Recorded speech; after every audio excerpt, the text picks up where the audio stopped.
എമ്പുരാൻ രാഷ്ട്രീയമായും മതപരമായും കേരളത്തിലും ഇന്ത്യ മുഴുവനും ലോകമെമ്പാടുമുള്ള മലയാളികളുടെ ഇടയിൽ ചർച്ച ആയി നിറഞ്ഞു നിൽക്കുന്ന സിനിമ കഴിഞ്ഞ ദിവസം കണ്ടു.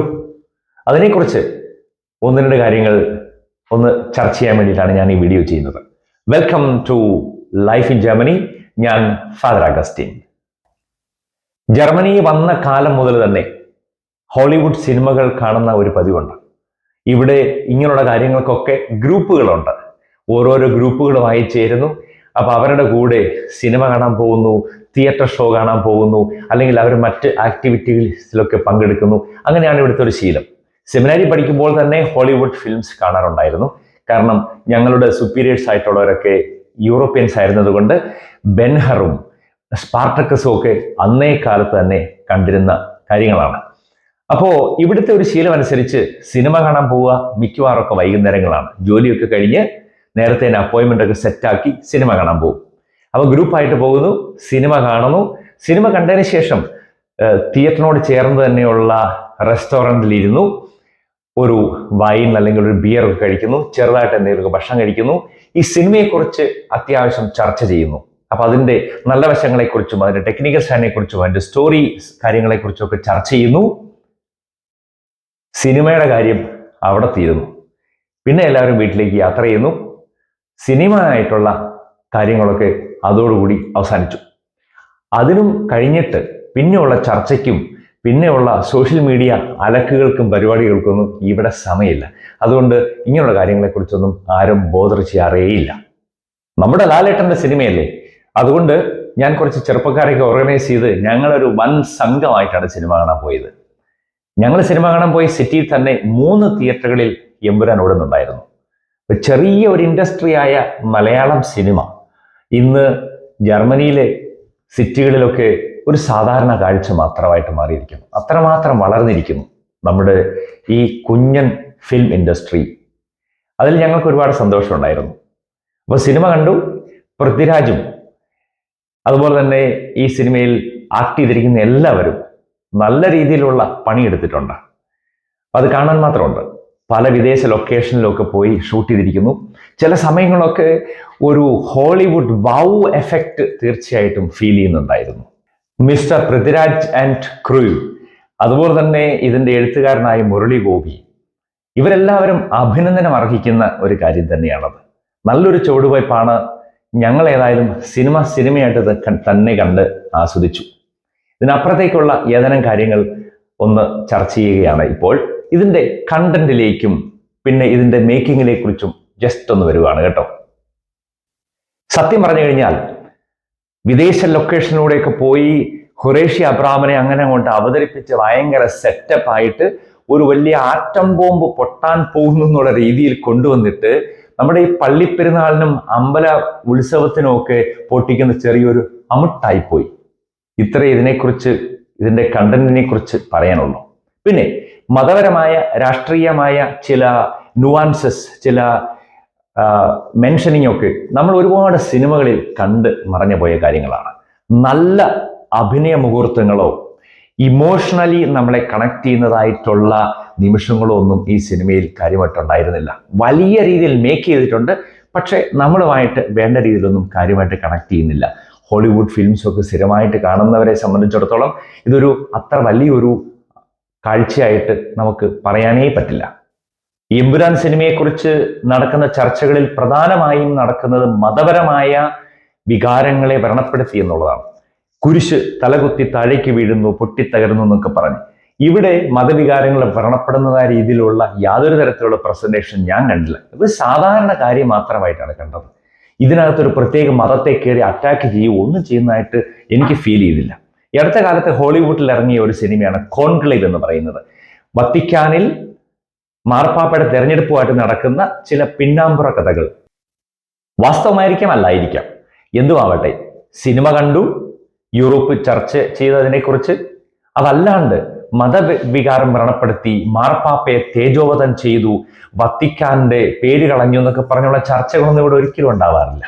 അത് മാത്രമല്ല, ക്രിസ്ത്യൻ ട്രഡീഷൻസിനെ കുറിച്ചും യൂറോപ്പിലെ കത്തോലിക്ക സഭയെ സംബന്ധിക്കുന്നതായ ചില ജീർണതകളെക്കുറിച്ചും അല്ലെങ്കിൽ ചില പാരമ്പര്യങ്ങളെക്കുറിച്ചൊക്കെ ഇഷ്ടംപോലെ സിനിമകൾ ഇവിടെ ഇറങ്ങാറുണ്ട്. അത് അതിൻ്റെതായ ഗൗരവത്തിൽ കാണുന്നു, അതിൻ്റെതായ ലാഘവത്തോട് കാണുന്നു. ഇതൊരു കലാസൃഷ്ടിയാണ്, ഒരു ഇന്റർപ്രട്ടേഷൻ ആണ് എന്ന് കാണുന്നു. അത് അത്ര മാത്രമേ ഉള്ളൂ. അത് വിട്ടൊരു വലിയ ചർച്ചയോ ഒരു സോഷ്യൽ മീഡിയ കോലാഹലമൊന്നും യൂറോപ്പിൽ ഉണ്ടാവില്ല. ഇതിനൊന്നും ഇവിടെ ആർക്കും സമയമില്ലെന്നുള്ളതാണ് മറ്റൊരു വാസ്തവം എന്ന് പറയുന്നത്. ഇനി രാഷ്ട്രീയം, റീജിയണൽ പൊളിറ്റിക്സ് വിത്ത് ഡൽഹി പൊളിറ്റിക്സ് ഒക്കെ ആയിട്ട് എന്തുമാത്രം സിനിമകൾ നമ്മുടെ കേരളത്തിൽ തന്നെ ഇറങ്ങിയിട്ടുണ്ട്. എമ്പുരാനിൽ ചർച്ച ചെയ്തതിനേക്കാളൊക്കെ എത്രയോ ഡീപ്പായിട്ട്, എത്രയോ വിശാലമായിട്ട് രാഷ്ട്രീയ കാര്യങ്ങളെക്കുറിച്ചും അതിൻ്റെ പിന്നാമ്പുറങ്ങളെക്കുറിച്ചും അഴിമതികളെക്കുറിച്ചൊക്കെ നമ്മുടെ ഏതെല്ലാം സിനിമകളിൽ ചർച്ച ചെയ്തിരിക്കുന്നു. ഇത് വലിയൊരു ചർച്ചയാക്കേണ്ട വിഷയം തന്നെ ഉള്ളതായിട്ട് എനിക്ക് തോന്നുന്നില്ല. കാരണം എന്താണെന്ന് വെച്ച് കഴിഞ്ഞാൽ ഇതിനകത്ത് അത്രേ ഉള്ളൂ. പിന്നെ അനാവശ്യമായ ഇന്റർപ്രട്ടേഷൻസ് കൊടുത്ത് സോഷ്യൽ മീഡിയ കത്തിക്കാനും അത് വെച്ച് മീഡിയയുമായിട്ട് വർക്ക് ചെയ്യുന്നവർക്ക് പൈസ ഉണ്ടാക്കാനൊക്കെ ഒരു കാരണമായി എന്ന് മാത്രമേ ഉള്ളൂ. അതല്ലാണ്ട് ഇതിനകത്തൊരു വലിയ ആന കുതിര കാര്യമൊന്നുമില്ല. ഒരു പ്രത്യേക പാർട്ടിയെ ലക്ഷ്യം വെച്ച് അവരെ തേജോവധം ചെയ്യാനൊന്നും ഒരു ശ്രമം ഉണ്ടായിട്ടില്ല. ഒരു ഫ്രെയിമിൽ ചെയ്യുന്ന ഒരു സിനിമ, അതിനൊരു ജേർണറുണ്ട്, അതിന് ചേരുന്ന രീതിയിലുള്ള സീൻസും അതിന് ചേരുന്നുള്ള ഇന്റർപ്രിട്ടേഷൻസും ഒക്കെ തന്നെ. ഇനി ഈ സിനിമാക്കാർ ചെയ്യുന്ന എന്തോന്നാണ്, അവർ ഒരു സീന് പല പ്രാവശ്യവും എടുക്കുന്നു, എഡിറ്റ് ചെയ്യുന്നു, അത് കൂട്ടിച്ചേർക്കുന്നു, അതിനുശേഷം അതിന് പറ്റിയ മ്യൂസിക്കും ടെക്നിക്കൽ ഹെൽപ്പും കൊടുത്ത് അത് പ്രസന്റ് ചെയ്യുന്നു. അങ്ങനെ ഒരു സീൻ അല്ലെങ്കിൽ ഏതാനും സീൻസ് കണ്ടു കഴിഞ്ഞാൽ തകർന്നു പോകുന്ന രാഷ്ട്രീയ ബോധമേ നമുക്കുള്ളൂ. ഇനി അത് മാത്രമല്ല, ഇങ്ങനെ തൊലിപ്പുറത്തുണ്ടാകുന്ന ചെറിയ കുമിളകൾ അത് ഒരു സൂചി കൊണ്ട് കുത്തിയ പൊട്ടിപ്പോകുന്ന രീതിയിലുള്ള അത്രയും ലാഘവത്തോടു കൂടിയുള്ള രാഷ്ട്രീയ കാഴ്ചപ്പാട് ഇന്നും ഈ മോഡേൺ ആയിട്ടുള്ള കാലഘട്ടത്തിൽ നമുക്കുള്ളൂ. എനിക്ക് സത്യം പറഞ്ഞാൽ ഈ കഴിഞ്ഞ ദിവസങ്ങളെ ചർച്ചകളെ കണ്ടു കഴിഞ്ഞപ്പോൾ നാട്ടിലെ കോലാഹലങ്ങളും അതിന് സെൻസർ ബോർഡിലേക്കുള്ള യാത്രകളും അതിനുശേഷമുള്ള കട്ടിങ്സും എൻ്റെ അമ്മോ, ദുരന്തം എന്ന് പറഞ്ഞാൽ ഭയങ്കര ദുരന്തമാണ്. ഫിലിം ഇൻഡസ്ട്രിയിലുള്ള കലാകാരന്മാർ, എഴുത്തുകാർ, അതുപോലെ തന്നെ സാഹിത്യകാരന്മാർ, ചിന്തകർ, സോഷ്യൽ മീഡിയയിൽ പ്രവർത്തിക്കുന്നവർ, സാമൂഹിക പരിഷ്കർത്താക്കൾ, ഇങ്ങനെയുള്ള ആൾക്കാരെല്ലാവരും ഇനിയും ക്രിയാത്മകമായ സൃഷ്ടികളിലേക്ക് കടക്കണം. മതത്തെയോ രാഷ്ട്രീയത്തെയോ ഒക്കെ വിമർശിക്കേണ്ടി വന്നാൽ വിമർശിക്കണം. ജീർണത ഉണ്ടാവാനുള്ള സാധ്യതയുണ്ട് മതത്തിലും രാഷ്ട്രീയത്തിലും ഒക്കെ. അതുപോലെ തന്നെ വിധ്വംസകമായ ധ്രുവീകരണങ്ങളും ഉണ്ടാവാനുണ്ട്, സാധ്യതയുണ്ട്. അതിനെയൊക്കെ വിമർശിക്കണം, സമൂഹത്തിന്റെ മുന്നിലേക്ക് ചർച്ചയ്ക്ക് കൊണ്ടുവരണം. ഇതൊന്നും ജനാധിപത്യത്തിൽ ഒരു വലിയ പുതിയ കാര്യമൊന്നുമല്ല. ഇതിങ്ങനെ തന്നെ ഉണ്ടായിക്കൊണ്ടിരിക്കണം. പിന്നെ നമ്മൾ അറ്റാക്ക് ചെയ്യുമ്പോൾ അത് ക്രിയാത്മകമായിരിക്കണം. അതൊരു വ്യക്തിയെ തേജോവധം ചെയ്യുന്ന രീതിയിലേക്ക് വരരുതെന്ന് എനിക്ക് വലിയൊരു അഭിപ്രായമുണ്ട്. ഈ ദിവസങ്ങളിൽ നടക്കുന്നത് പ്രധാനമായിട്ടും അതാണ്. മിസ്റ്റർ പൃഥ്വിരാജിനെയും അതുപോലെ നമ്മുടെ ലാലേട്ടനെയും മറ്റാൾക്കാരെയൊക്കെ വ്യക്തിപരമായി അറ്റാക്ക് ചെയ്യുക, അവരെ ഏറ്റവും മാക്സിമം മോളസ്റ്റ് എന്നുള്ള രീതിയിലേക്ക് കാര്യങ്ങൾ തരം താണു പോകുന്നു എന്നുള്ളത് വളരെ വേദനാജനകമായ ഒരു കാര്യമാണ്. അതുണ്ടാവാതെ നോക്കുക എന്നുള്ളത് ഏറ്റവും പ്രധാനപ്പെട്ട ഒരു കാര്യമാണ്. നമ്മുടെ ഇന്നത്തെ ഈ സാമൂഹികമായ ചുറ്റുപാടിൽ പ്രബുദ്ധമായ സാഹചര്യത്തിൽ ഇതൊന്നും ഒരിക്കലും നമുക്ക് വെച്ച് പൊറിപ്പിക്കാൻ പാടില്ല എന്നുള്ളതാണ് എൻ്റെ വ്യക്തിപരമായ അഭിപ്രായം. എമ്പുരാൻ സിനിമയുടെ മുന്നിലും പിന്നിലും ഒക്കെ പ്രവർത്തിച്ച എല്ലാവരോടും എനിക്കൊരു നിർദ്ദേശം പറയാനുണ്ട്. ഇനി ഇതിനൊരു അടുത്ത ഭാഗം ഉണ്ടാകുന്നുണ്ടെങ്കിൽ തീർച്ചയായിട്ടും ഇതിലും വലിയൊരു ഫ്രെയിം ഉണ്ടാവുക, കഥാപാത്രങ്ങൾക്ക് വികസിക്കാനുള്ള സാഹചര്യം ഉണ്ടാകുക എന്നുള്ളത് വളരെ പ്രധാനപ്പെട്ട ഒരു കാര്യമാണ്. അതുപോലെ തന്നെ ഈ കണ്ടിന്യൂറ്റിക്ക് വേണ്ടിയിട്ട് കഥാപാത്രങ്ങളെ കുത്തി നിറച്ച് വെച്ച് അവർക്ക് പ്രത്യേകിച്ച് റോളൊന്നും ഇല്ലാതൊരു സാഹചര്യം എമ്പുരാനിലുണ്ടായ പോലെ ഇനി ഉണ്ടാവാതിരിക്കുക എന്നുള്ളതാണ്. എനിക്ക് മറ്റൊരു വലിയ ഒരു ആഗ്രഹമുള്ള എന്താണെന്ന് ചോദിച്ചു കഴിഞ്ഞാൽ, എന്തിനാണ് ഖുറേഷി അബ്രഹാം വിദേശത്ത് പോയി വളരുന്നത്? അദ്ദേഹം നാട്ടിൽ തന്നെ വളരട്ടെ, അദ്ദേഹത്തെ കാണാൻ വിദേശികൾ ഇങ്ങോട്ട് വരട്ടെ. അപ്പോൾ എന്ന് പറഞ്ഞു കഴിഞ്ഞാൽ Qureshi Abraham meats James bond എന്നൊരു സംഭവം. ജെയിംസ് ബോണ്ടൊക്കെ നമ്മുടെ നാട്ടിലേക്ക് വരട്ടെ, എന്നിട്ട് അവർ പ്രിയദർശിനി രാംദാസിനെയും അങ്ങനെയുള്ള കഥാപാത്രങ്ങളൊക്കെ കാണട്ടെ, എന്നിട്ട് അവർ നാട്ടിൽ നിന്ന് അങ്ങോട്ട് വളരട്ടെ. അപ്പോൾ ഒരു കീടു സംഭവം. വിമർശനങ്ങൾ നിങ്ങൾ തീർച്ചയായിട്ടും ഇനിയും നേരിടേണ്ടി വരും.